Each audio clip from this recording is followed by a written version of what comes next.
fin mutaleki azate oza suka libulu ezanga suka mokako swa kende donc yo leki edi na image elona osenga yo chikote bango image mazasako ya Congo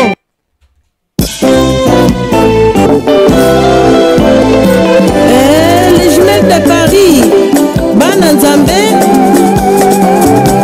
alléluia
C'est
na bandeko nyonso bomesana kolanda ya bino mopandi sango ya mboka na kombo ya le king de la presse nde na ebisa bino ka kisalo me banda kisalo se bandaki lelo nazana Galate 4:16 nde bozomona na Congo Biki Rouge toye kosolola mwa moke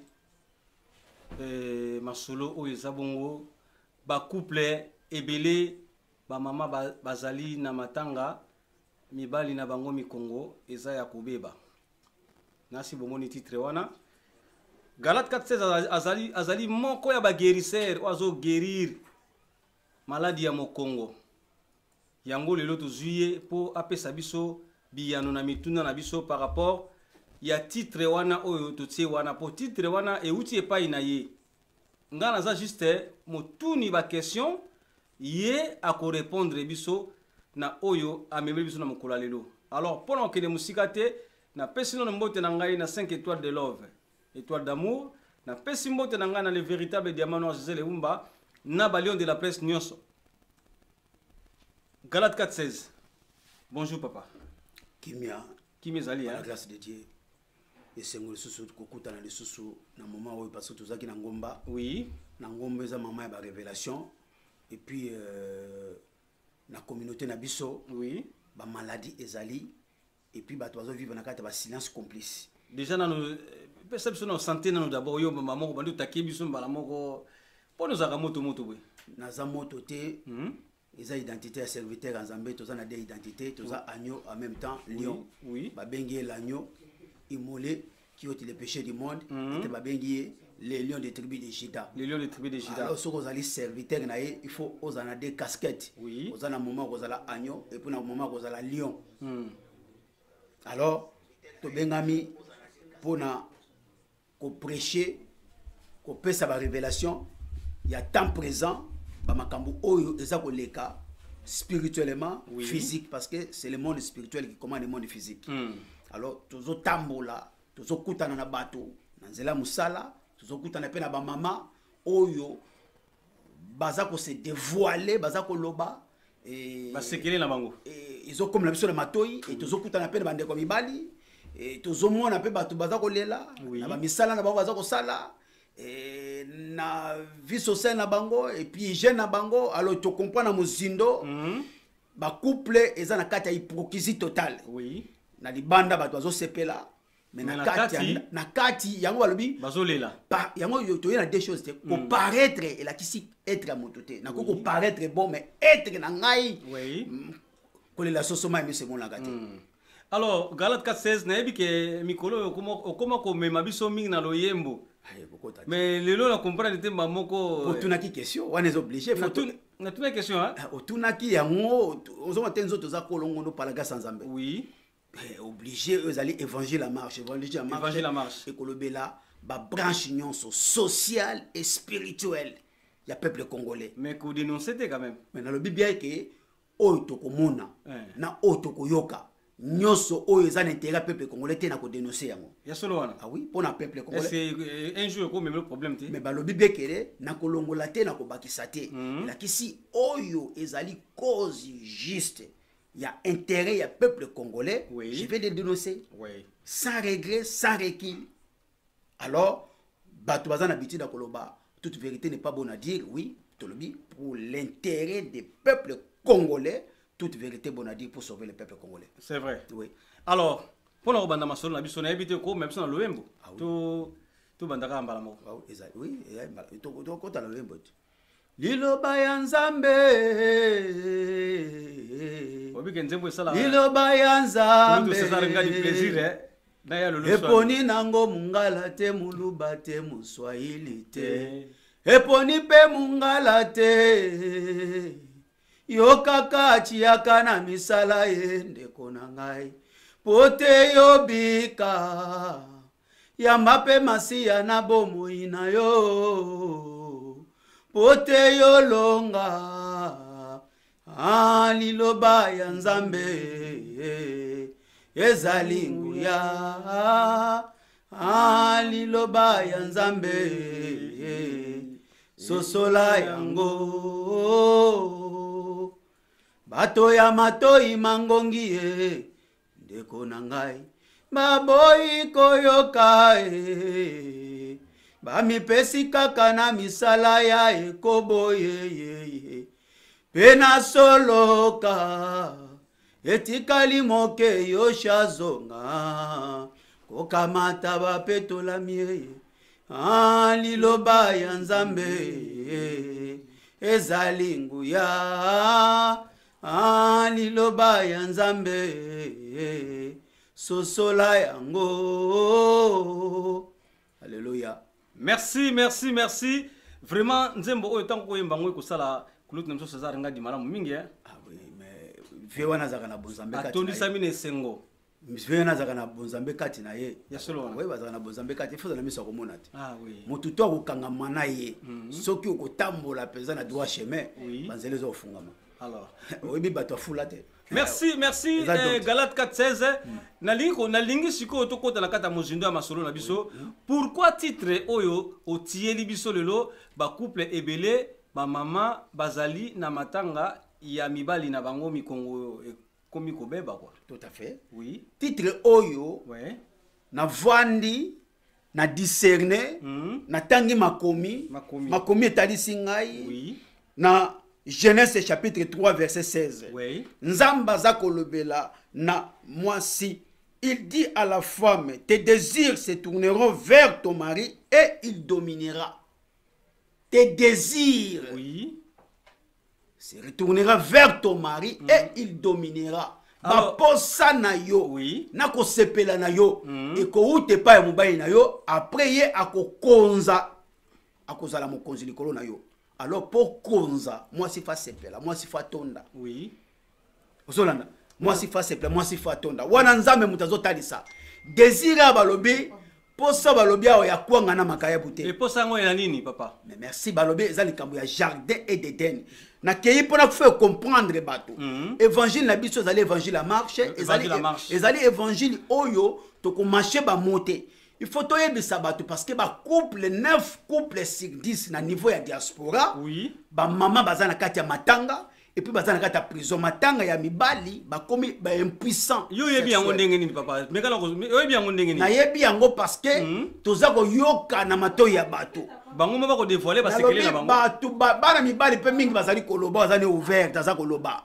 Et puis ba mama mingi pe bazali koloba. Oui. Et puis toza ko mona ba conséquences que voilà au moins si na ya kena ki sasa, moi si na déconner. Alors fait de compte tant holandais oyo ki moi sabi que non oui, oyo nazalaka na ye asi akufa mukongo. Alors problème ezalete soki mutaza ko bela ke pa munganga alobi nazo bela libumu to mutu munganga ko précipiter te po apesa ye kisi akotina ya sala be examen sima résultat ebimi nde atindi ye na pharmacie azwa kisi elingi ko lobata tozoyoka ba mama na ebele toyoki après on m'a donné photo kota na makomi to talisa soki mwasi Oyo Bible lobi na Proverbe 18 verset 22 lobi celui qui trouve une femme trouve le bonheur. Oui. C'est un cadeau du ciel.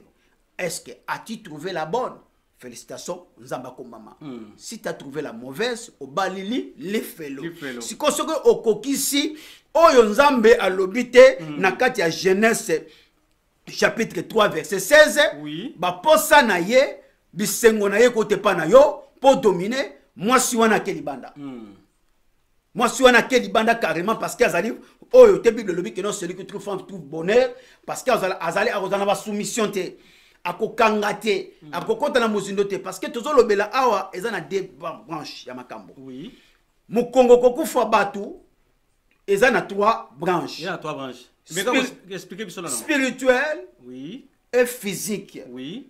Alors spirituellement ezana ndengeni expliquez dans l'histoire. Alors spirituellement tozo koloba awa tangu Nzambe akeli batu batati na mukanda ya Genèse ayebisi bango bolia mbuma oyo te mais nyoka le plus risé aye koyebisa mwasi est-ce que ya solo penza Nzambe ayebisaki bino bolia mbuma oyo te mwasi abimisi secret alobi te alobaki tokolia alors il fallait bimisa mwasi akotisa ye na connaissance ya le mal et le bien.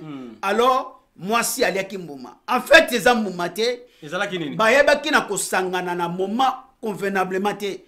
Adamu na Eva basalaki Adamu na Eva donc yango ezalaka nango mbuma ya solo nalobi ezali mbuma te eza ekobo ba obeisaki Nzambe te bayokaki Nzambe te Nzambe ayebaki ke tango ayebi na kosala Adam soki abimisi Eva na mpanzi na ye ezalaki na plan ya Nzambe bako multiplier mokili mais na moment ya Nzambe bango ba précipiter makambo en avant na nzela ya nyoka na nzela ya manipulateur oyo ayaki kokosa bango ayeba bayaki ko découvrir obiso tuto yebi Adamu na Eva yango yokaki Nzambe ayebi na kobeta sete na Genèse 1er chapitre 1er verset 23 alobi multipliez-vous remplissez la terre et dominez bako se multiplier na banzete te bako se multiplier na malobate bako se multiplier pe bako remplir mokili na nzela ya bosangani ya mwasi na mobali alors makambo oyo ezalaki na plan ya Nzambe ekosalema ndenge wana me bango batosaki te yango Satana akosaki bango baki osala yango deja na lombangu sikoyo yango tomoni lelo tozali awa sikoyo tomonaki Adamu na Eva bayeba na ko multiplier mokili ti ekiti na biso spirituellement esalemi alors na spirituel esalemi sikoyo Nzambe ayeko beta sete tango makambo esalemi abeti sete na Genèse 3 chapitre 3 verset 16 alemi baposa na yo bisengo na yo ekouta epai ya mobali na yo nde nsima konzi yo na mituni sikoyo mama makambo ezali awa sikoyo tango mutu mokongwe ekofi akokonza mwasi ndenge nini surtout mwasi aza soumise te danger permanente tango mutu akomi impuissant alors lobela ngai akodomine mwasi ndenge nini est-ce que nalina mutu na o libala ezaka pona sexe to pona kolinga mutu na tango ya pasi pe tango ya bisengo oui balobi bien okolinga mutu na tango ya pasi na tango ya bisengo yango yoki tango badekonaki Nzambe ayeko beta sete c'est lui qui trouve une femme trouve le bonheur la kisi milokela mwasi ozana misu ozana matoi ozana makolo Nzambe a se débarrasser parce que Adam a yebisaki ye mwasi oyo tiaki pembeni na ngai afundaki Nzambe akize Nzambe et Nzambe aserita bia sikoyo Nzambe alobi na sikoni maboko celui qui trouve une femme oyo akopona mwasi ye moko ya malamu libonza ya lola oyo aponi ya mabe lifelo elakisi sikoyo tango yo kutana na mwasi Nzambe apesi yo miso apesi yo discernement bososoli apesi yo mutema apesi yo patience apesi yo nyonso ba capacité spirituelle ozakati na yo po discerner est-ce que mwasi na komeme na mairie yango moni ke ezala mopagano ezala mosantu tango akei na libala na ye devant la monsieur le maire ezali honoré pas ya Nzambe parce que ba honoré ba institution spirituelle ya Nzambe alors siko tango yo omemi mwasi parce que ba pesa ki yo libala commission parce que moninga lobaki azalaka boye mo découvrir na yeto omemi pas ya monsieur le maire ba pesi yo mpete mo lati mpete mo zana ba pota ya kati o lati mpete mo lelaka o zana ba blessure du cœur kolela susu ba emission tango zolo baboye est-ce que batu mususu pe o babala pe mabala commission wana ndenge zolo ba pesa ki et baza pe heureux hein oui mais nalobi baza heureux 8% baza heureux te parce que baza ki coup de foudre moi cité ozona très bien mais d'habitude à kovanda na mwasi wana et ça la rappelle bolingo mais balobi bien que mwasi wana ba pesa yo commission est-ce que ça une identité ya mwasi soumise soit ça une identité mwasi soumise kovanda na yo ce qui a une identité spirituelle, il y a Proverbe 18-22. Moi, si on a souka nango, nzoko abosa na kamutabeta imasasite. Un jour, souka kutana muta de verja yeba osala masolo. Ya solo wana. Ah oui. Voilà le Congolais. Ah oui, na ba du bonheur. As-tu trouvé la bonne? Point d'interrogation. Ah voilà moi ça Proverbe 18. Ah. Yewana akozongela. Ex na yete. Bon, on trouve le malheur. Trouve le malheur. Par commission, trouve le malheur parce que Otuni Nzambete. Jérémie 33:3 téléphone spirituel là-bas na Nzambe. Là ici avant na bala, avant même ba présenter nga moi si moko boye, oui, na kozonga pendant na sous-marin ya Daniel na Tuni Nzambe. Tala moi so na kutana ezali yangayo yangate. Tu n'as pas demandé, tu n'auras pas la révélation. alors okutana museleketa obeta mitu na miri alors du coup sikoyo moi ça koyelo ba maquillage ko sabelo ko nyoso tout ni nzambe te nzambe mutako révéler yo identité cachée ya moi si wana po me maye et pas baboti na yo po me maye et pas monsieur le maire alors ozomona que non batu mabale belé itikale kaka no to fanda kaka yaka to vanda kaka mabale intérim ko contrat mabala mingi zaye ba CDD contrat durée déterminé alors to fanda kaka abala mais ozoka ce que moi ça ba que non oui nazaka kana mais moi si bisengone zaka na libanda parce que dans moi si à province 18 22 alors quoi mobali sikoyo tangu sikoyo ozoko ko dominer te ozoko ko satisfaire moi cité moi ça kene libanda mais moi si wana c'est tout ce que coûte yo za mobali échafaudage ah on a le bénin spirituellement na okota sikoyo physique conséquence ya mikongo ekufi ba so kujo za mobali échafaudage expliquer dans le terme wana na kokota spirituel na lakisi ba chapitre na ba verset pour na sabana na nzambe ke mamtozoloba nzamba recommander yango alors il faut yeba siko ko ngai ta unazo ko s'engager na ko assumer ou pas na ko assumer ou pas parce que nzamba zana o ta dit sur celui qui trouve OK ko luka yo moko qui trouve qui cherche celui qui demande il trouvera. Vous comprenez? Oui. Celui qui cherche, il trouvera. Celui qui demande, on lui donnera. Celui qui frappe, on ouvrira la porte pour lui. Awa, nzamba tiki mutu yemoko asala shwa na ye. Mutu yemoko akene koluka. Mutu yemoko beta porte. Nde oye na mwasi yango, o présenter pas nzamba pamboli. Ozolanda. Siko tuna ki nzambe avant présenter mwasi wana nzamba ko révéler ba mystère caché ya mwasi wana bi akeba koyana ne pas na ngate. Tala ba plat ya mwasi wana, tala mwasi wana za boy. Mutu azui réserve. Tangu yo précipité obeta mutu na mire alors du coup ba couple wana sikoyo ozomona ba mama ebele baza kolela partout bande copain mbale mingi baza kolela partout oyo aza ouvert aza olela alors du coup sikoyo parce que tant na lobi ko kufa mu Congo eza spirituel na lakisi première branche na lakisi na makomi deuxième branche parce que na bien trois sortes si. Deuxième branche ezali ke mutu wana mwasi azaya ye pointir à chaussure na ye mais le kola ba famille elingi libala wana te ba famille bazote na libala wana le kola vie de prière ezate et puis ta ba vie de prière c'est quoi vie de prière la kisi te que non mutabele la tongo midi poko vie de prière la kisi mutu abani ko tia discipline moko na bomo na ye mutakomi ko kima ba interdit kati na ye mutaba que non pourquoi na ko sala être cher le kola nga mabe prière yango wana mutakomi ko respecter ba engagement na ye mutu respecter ba parole na ye ça dit mutu abani ko ne to respecter corps de la route mutu abani ko tia ba discipline kati na ye carrément ba ndoki ba tuwana nyonso wana moye ba frontier ezate pa bazo kuta kati na yo oza clean kati na yo oza propre ça pourta ba tio maboko na mutu ça pourta pesa ba dîme ni offrande bazo kuta yo conduite no zali intègre alors ba l'exception Job était est-ce que Job a qui pasteur balobi azalaki intègre et puis juste na mamamda sala alors elingi koloba ko sambela yango wana ya munene alors du coup tant que mutu na la vie de prière était azotambusa malamu te et la kisi azofungola ba porte na yemoko ba ko frapper yo parce que l'ennemi frappe toujours.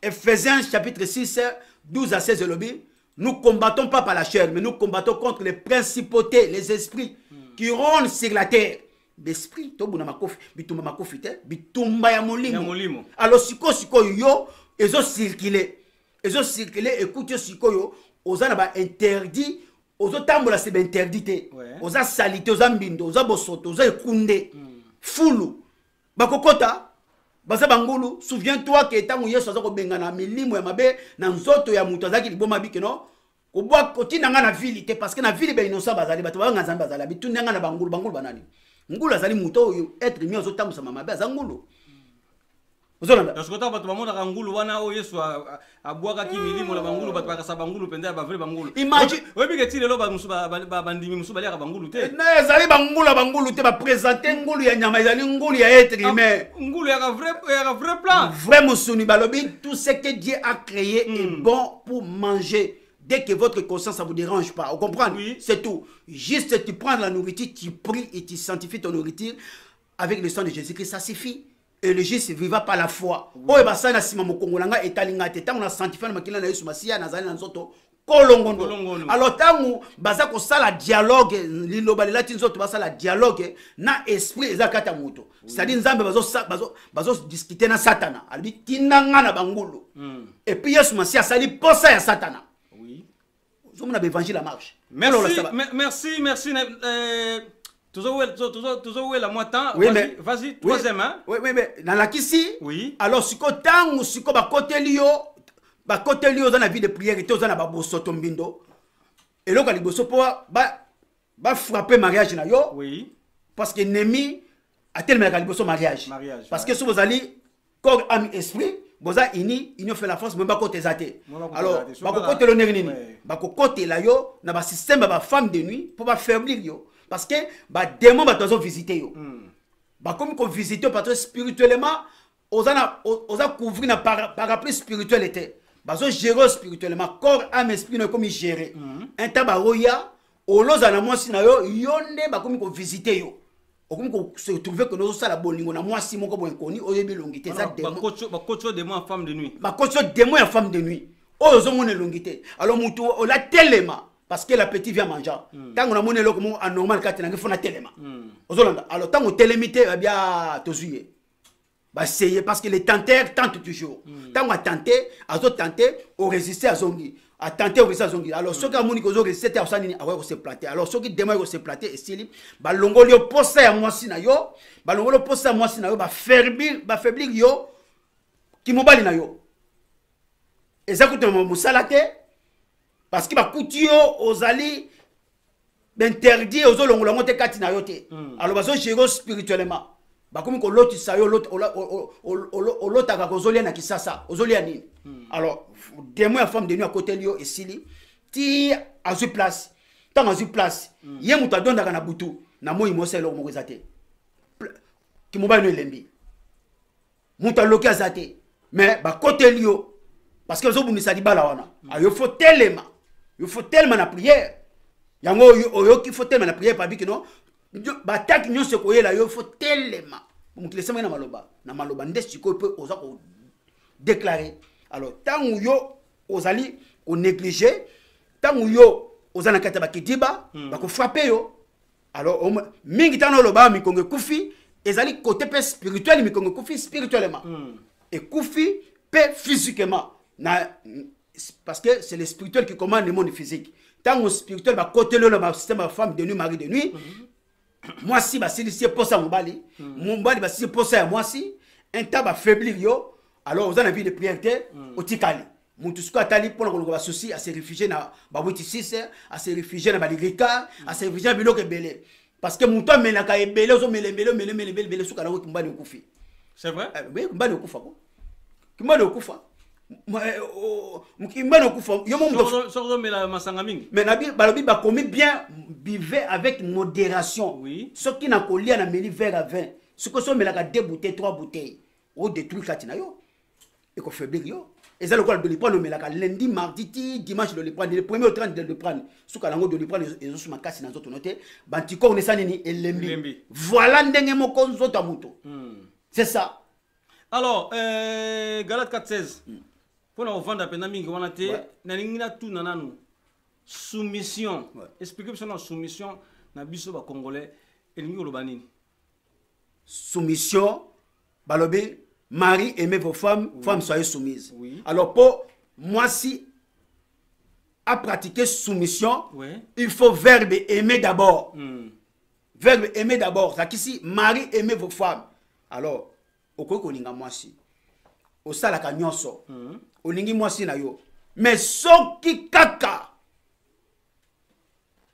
mwasi n'a pas soumise soki kaka nazolo ba bien que notre recevoir visage était soki kaka ki mobali na yo e bani na bakokoso so azali mwasi ya proverbe 18:22 te soumission kei ah na lobi bien so azali mwasi ya proverbe 18:22 te soumission e ko kende carrément so sala comme ça la bouton na biso tika musala bouton mais na mibali ba congolais aussi neti biso ba congolais soumission pour na biso moi il faut ato sanyoso mais na lobi bien moi ça zali esclave té oui mais biso to comme ça ba esclave voilà kozanga koyeba yango ozomona ke mabala pe mingi ezomela te ezali kapa na Congo kufa te ezali parce que dialogue ezati parce que 9 Congolais sur 10 bana dialogue te na basi na bango 9 Congolais sur 10 bazana ba dialogue te na basi na bango OK dialogue tango ezali kana mwasi te eleka na bana ndeni bana bamona ka dialogue te bamona ka mina papa te oui est-ce que surtout comme le point wana oyebi ke ezali éducation malamu tout ça mabe mais na lobi bien que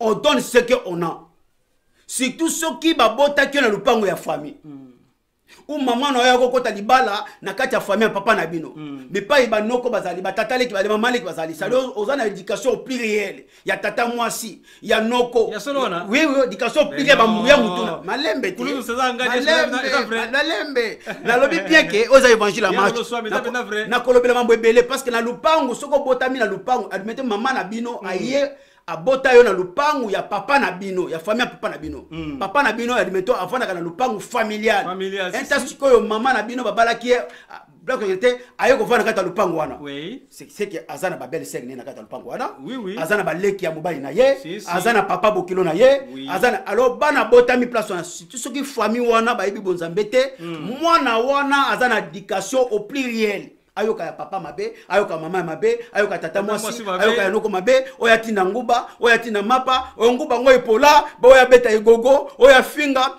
okolbelo ko mote parce que papa na bino mama na bino azali place wana papa bino ko kene libanda te akoko zwanda ko na libanda te mwana zo vivre na ba souci azo vivre na bataki ya koko na bataki ya mama leki ya papa kulutu soki akoka kende entonces on a position faiblesse mo kenete mwana wana za éducation au pluriel yango mingi zo mona ba yana poto mito beba. Oui. Oui. Parce que mon oyo, vous avez bien, moi na oyo, akoli na famille, akoli na parcelle familialité. Aki ko kola na parcelle ya papa na bango, ou bi pa ya maman na bango, pa na bango, bazali éducation ya papa na maman na ye. Respect zali. Parce que bano sala papa na rappelle, na maman na rappelle. Oui. Soko zali moi ça tembe, au vendre la bisoa, o yali bata, kendete. Soza mobali ayo kozoya akeno libanda eloba maka OK pozongi ba peso kombo bikende bizonga oui mwana wana za na éducation au pluriel oya bete gogo mabe surtout papa so azate tango koloba même tango papa ye mwana pesi rapport papa za na limite à kolobela parce que za na position de faiblesse avant na lopanga basi ya moi ya famille moi si soki OK akiko sala sieste ya moi eza pas si pona ye so la koti sa o koti so la se o ngi so bota awa azoka na libana bazoloba oui bazoba mabanga na tole bazoka na babala po bazo empêcher o sala sieste ya moi donc on va dans le plan en famille zangambo mais zangambo te ko la so ma mi se mona kate c'est-à-dire na ko ebisa batu so za na ndeko na yo batu mingi oyo bakena ko vana na famille ya mwasi ate famille ona so da bonzambe baye baza na éducation ya civisme po bazwa voler na yo moto mais so kutani na ba famille oyo bazana comporter même ngulu osambwe sieste ya moyo ko sala ngote karima o sala sieste alingi so azemisa lisusu okaba mabanga likola batole oya lika kota fenêtre mabe ba mal à l'aise ba mal à l'aise ya ko sala te parce que ozana likama ko lobate et bana ba botami na lupanga bongo bazana ba éducation moko moyo te expliquer ngwezate alors na côté na maman makambo yango to le basiko que non soko kuta na mwasi oyo azalaka soumise c'est un cadeau du ciel na bina yo soki o payer et sili o kozwaka musute chance ezalaka mbala moko là vous en a raison makasi chance ezalaka mbala moko nzambe aza juste ya kopesa kaka yote alors soki ozwi kangama na ye oyo toloba mula mate wa mwimpe mula mate wa mube mulekele ya mabetika ya malamo kangama ne lokola sonzo na zota moto laissa ye latisa ye mais soko kuteno ya soumission te ya soumisité ya proverbe 18 te comme on les a dit wa oko se réfugier na masanga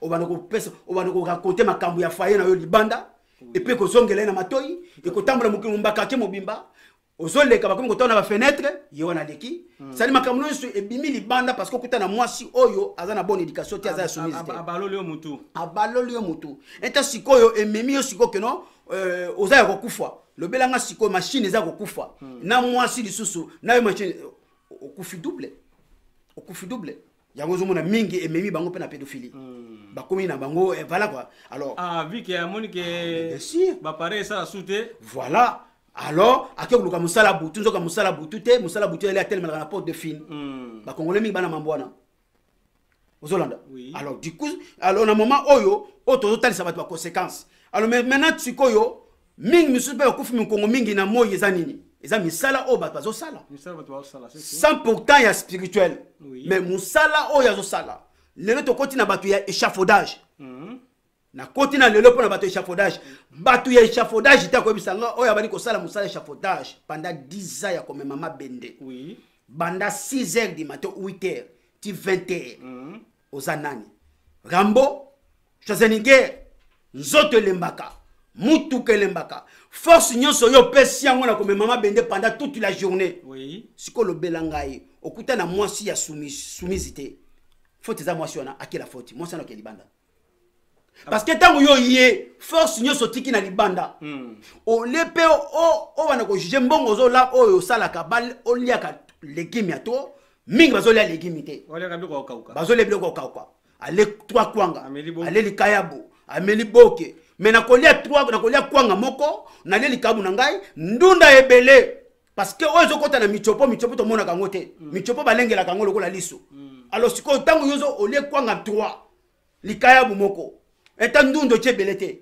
yo muto zo nyoko la toilette na yo ozo forcer michopo na yo eta ba cancer ya intestin e ko créer yo ndoki ali yo te yo moko mutu ozando ka bomo na yo parce que ozo soya ya libumu na yo te mais muto zo lia ka ndunda mikolo nyonso likabu ne le pembene zali ndunde zanga kate et puis va fouiller la gango mikolo nyonso et wana na bino surtout na bino nazokota ba paramètres côté na bino pe bolia nazokota la paramètres na pondo mai wana zo obligé yango mutu batela ka mitsopo yango wana pe mutu esala kake ki mobali na yo esala parce que comment je dirais mikongo mingi ya mibali mingi ya poto eza désert et comment sécheresse et comment sécheresse parce que bayebi ko laisse sa colonne vertébrale té ozolanda alors na telemi na bata échafaudage alors bata échafaudage sikoyo bazo ko kize basi na bango mais moi si oyo balaki azali moi si ya soumission te ya soumise te aza moi si ba chic choc chèque siko chic choc chèque tant machine na yo ezali normal Adam na Eva siko machine na yo kufi par rapport à misala ya makasi yozo sala muta profiter na yango ezali patron osui mongo mais yo kufi mukongo akila faute za yo moko.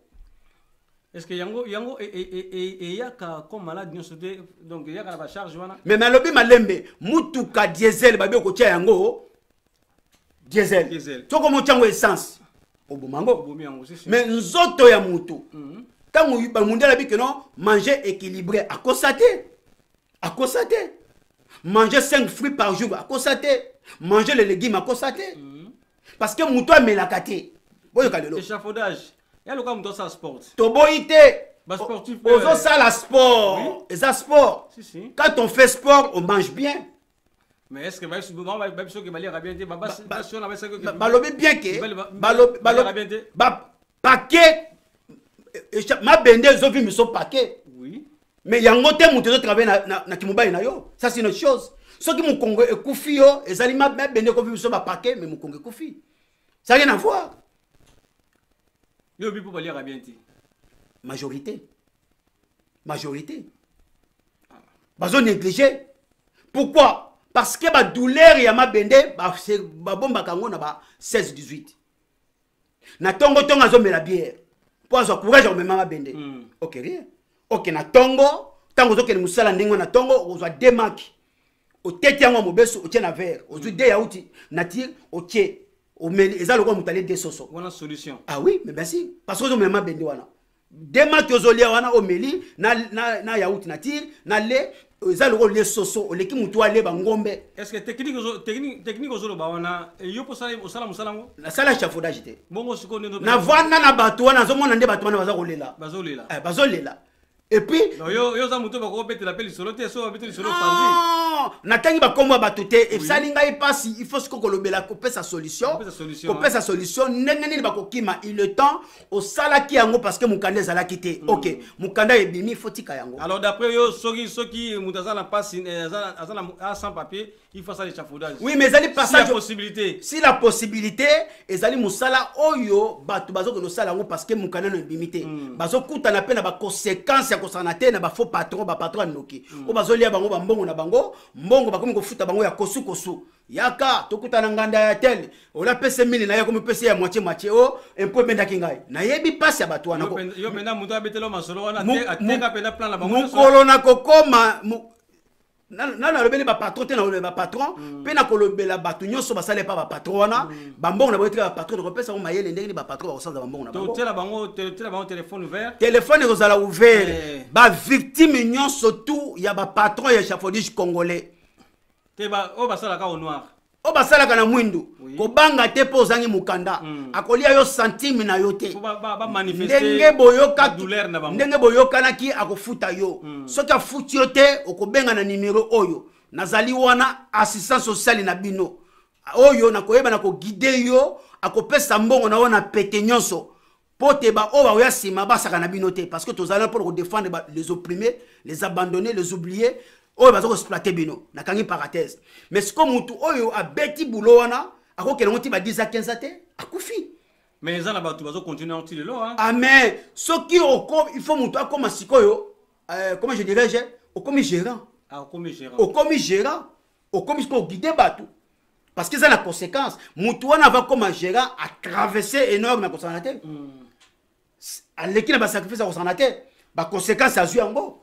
Mais d'habitude aussi so message na musala wana lem soupe ko kufa pe nango hein na lobby hein parce que comme une expérience nango au mona lem soupe yango eleki misala nyos te na lobby bien que to se valait visage te ba 9 couples sur 10 yaba oyo basi babala ba échafaudeur bazolela basi wana bazana kati ya matanga bazaka kati ya prison surtout basi oyo ya soumission te basi ya proverbe 18:22 bazo supporter bazana kati ya cachot ya silence complice mais mibali mikonge kufi parce que bazako koka sepelisa basi ndenge bible elobite alors siko akutani sikoyo na mwasi oyo atondaka te mubulu mibali wana ba se réfugier siko na masanga parce que ayoki déjà que non mwasi naza na libanda et pas ya mutu mususu mutu azo sepelisa mwasi na ausele musala et mibali wana mingi pe bakomi bababa parce que aboy ko bimisa pa weka mwasi na sakena OK mwasi sake libala koma libala ya azo supporter ka douleur wana suana azo se réfugier na bakaneti azo supporter ba douleur nyonso wana alors sikoyo biso to ye pona ko lakisa ba maladi wana non bato ko vivre bongo te bato va souffrir bapota kati kolela soso ma miso mona kati et puis moi c'est pas oui mais natina quitté mutalo kilanga 3000 4000 avec 3000 4000 oui mais alors ngai sikoyo nyonso wana il faut oyoka médecin ayoka ka mutu nyonso si avocat ayoka ka mutu nyonso alors sikoyo to yesa bande ko na bivala oluki 4000 mais foyer ne panzani aki la faute OK tango leki sacrifice moko ya ba 2 ans 3 ans musala na kima que no sala formation battre la santé na yo changer métier au conserver mariage na yo et puis muto asili si vite fait à 20h ou 18h avant ba couvre-feu ezala quitté au kaka kafse vite fait de chikwang moi toi bokina ye kwanga za mido kafse ba mido elo kama lunga zate ozolanda au pessimi chopone le côté mais toliaka kafse na wana ezala na toliaka na posa na atoliaka ngo na posa mais mutu oya memi mabende banda tongo ti 19h akolia kwanga na kafse pona posa mais peut-être akolia ngo po soulager après qu'il est dans ndako te on se va na bi musala mingi ba célibataire basala musala wana bo ba marié basala ngo te ba marié pe basala musala wana mais ba célibataire mingi bazana kata musala wana parce que célibataire ana tango olamba ah ben ça sobi quand même kapse na yakilia non parce que mais malembe lundi na le kwanga na kapse mardi kwanga na kapse mais non je me détruis na miningite ba miningite mais on a koyebisa kutu ba célibataire je crois pas que balia kango tous les jours yango na bible ke na koyebisa ba célibataire o basala ka musala wana pendant sacrifice oza koleka soko sisi boulot na yo leka flinch à volonté 8 euros à volonté 8 euros c'est-à-dire du lundi au vendredi aux 40 euros là ici ceux qui m'appellent ça comme 1800 au long 200 euros pour la santé na yo par semaine au lieu kana KFC au lieu kana flinch au lieu ma sauce bien sûr aux allez à volonté na légumes bien sûr aux on dit parce que à cause au long aux 1800 au long 200 euros pour la santé na yo et puis 100 euros pour la coupon na yo mingi ba futa ka coupon te ba se trouver na kisasa to ko côté ngo to ko belango ba maladi bazana yango ozolanda alors toi que mutazoli na KFC azoli na flinch na ye atika na 1600 alongoli 100 euros pour na coupon na ye atika na 1500 ça va ce que ça colocataire a 300 1200 à gérer 1200 alongoli moi 400 ce que rotina qui ça 200 1000 à 500 à côté 500 ali pour na besoin na ye mutafe kitoko. Merci, merci Galate 416 to comme la souka émission parce que dans quelques minutes awa Cléboa original azana émission direct 5 minutes avec Kouloutou César Ngadi il faut que donc na plateau awa total à l'heure donc photo tika pe place na bande comme susu bazwa antenne alors pour na kosuki ça na bien que makambo lokwa to bande ngoboye to ke na ngaka makambo oyo maladi wana ezali et vandi longtemps silence na yeko ressusciter yango ezali tokei na bango bongo après na kolobela branche na échafaudage silité après avoir yango esila continue yango vike ngonga ekomi mwa mukezo belema nezali to continue yango alors pona kosukisa lelo liloba nini ko ebisa bandeko balandi liloba oyo na kosukisa lelo ezali ete na ba couple wana ebele basi mingi baboti na libanda me bana bazokola na kata faye wana ya solo wana oui. Basi mingi ya Proverbe 18 22 alors pour la comprendre kaka parce que to bota déjà malade déjà eza na kati et comme monsieur le bandana na kaka basi wana bazokosa mibale bele bande konabiso miso mibale libanda et puis bande ko bavani na silence complice ba sacrifier na masanga moepe abima ezate atikele ka bongo basi ba komi ko sepelisa bango na libanda et puis na l'excès ko yiba bazui bazemi baye ko bota na ndako libala yango na yesa bango à partir d'aujourd'hui bota la bilongi basi bana o bazo bota na fayi na bino soki mwana azali na elongi na yote misu na yote matoi na yote nini na yote azali mwana na yote pour mwana il faut alanda yo oazwa mama mwana kolanda no côté tataleki mutachaki zemiteni tata kulutu te mwana il faut alanda yo bana nango so balanda ngai bien sûr bana pe alanda yo ça c'est clair bana so alanda yo ça c'est clair. Pourquoi on a un comment? On a tatali comment? C'est que anormal. Beaucoup senga test ADN. Na kali par test parce que ce qui n'a pas tellement test ADN na couple congolaise, couple nouveau vendre des athées. Tu as tout là 1% de ton Merci Galate 416 en tout cas to soukisi masolo na biso. Justement mbote na bande kono so balandi biso na réalisation aussi. Tout ça qui bongo na osana maloba moi mbote ko pesa. Ouais, on appelle ça mbote na ko bisa bango. Bote ne biso rigueur. Na yeko bimisa kaka makambo oyo evwani na silence tabou libanda vérité ça la pasi mwe esungaka mais sikoyo oyo ayebike ki mobali na ye conséquence na ngoza pona musala c'est simple ana bandi na terminal na tongo zwa demaki ozwi de yaourt nature o baloli yango ozwi le bio oche o meli verre munene wana o meli yango ozwi lipa na yo ber OK musala ça guérisseur neton na semino kaza guérisseur a sa solution OK musala oui soki na musala na yo okolia kwanga na yo ole kapseno na musala na midi wana tango zo sala problème ezate mais na pourquoi mais na tongo o se o charger ki déjà na o ba bengi béton protéines vitamines eza na kati oui alors tango zongi na pokwa liandunda ebele mais la soupe ebele lia salade ebele composé ebele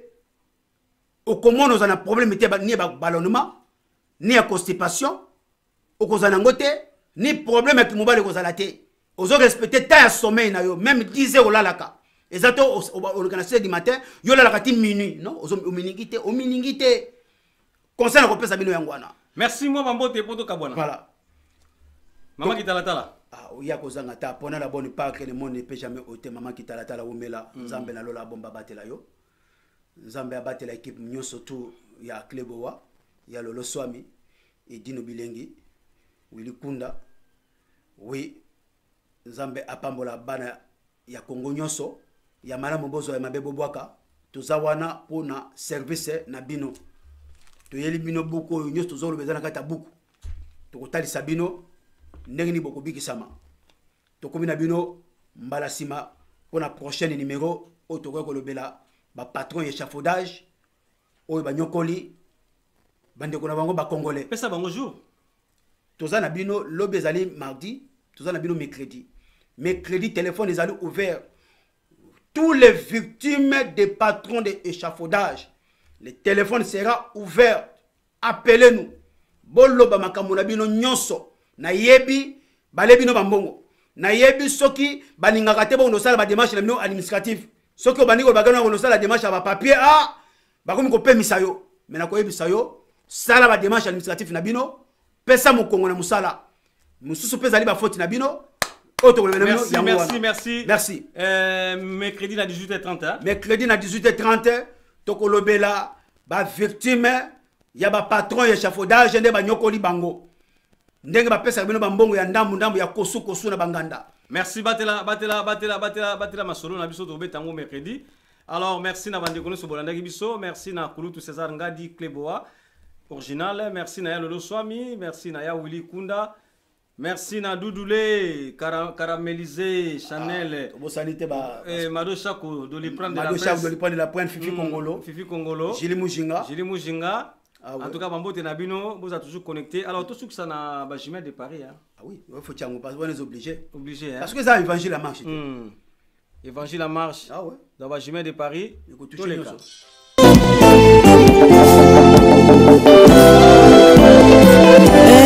Les jumelles de Paris, Bana Nzambe, Alléluia.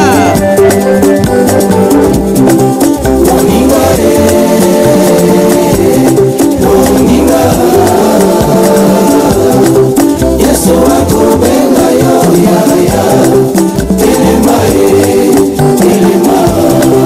moninga okaka liloba moninga sambelaka moninga Yesu akubenga yo ya soki olali makambo nyonso malali yeba monguna akozwa esika na bomoi na yo lamuka moninga tokende na etumba lamuka mokili oyo ya biso te kolala te kotika te bomonguna azwa esika Pasteur Dandanos Lusala Pasteur Zimba Kamale Nangola Mama Vangu Pauline Papa Richard Kipanga Zambe Amona Bino Alléluia Nakima wapi na sala nini na mokili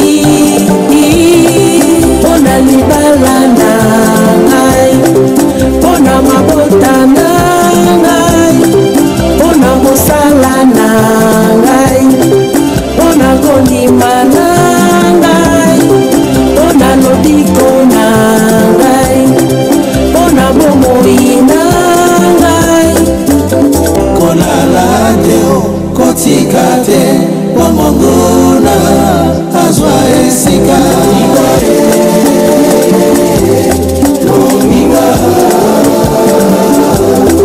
Yesu akubenga yo ya Elema bato yangu ya mokili bango baninga losambo olingi olonga mokili zala moninga losambo ata baninga bakima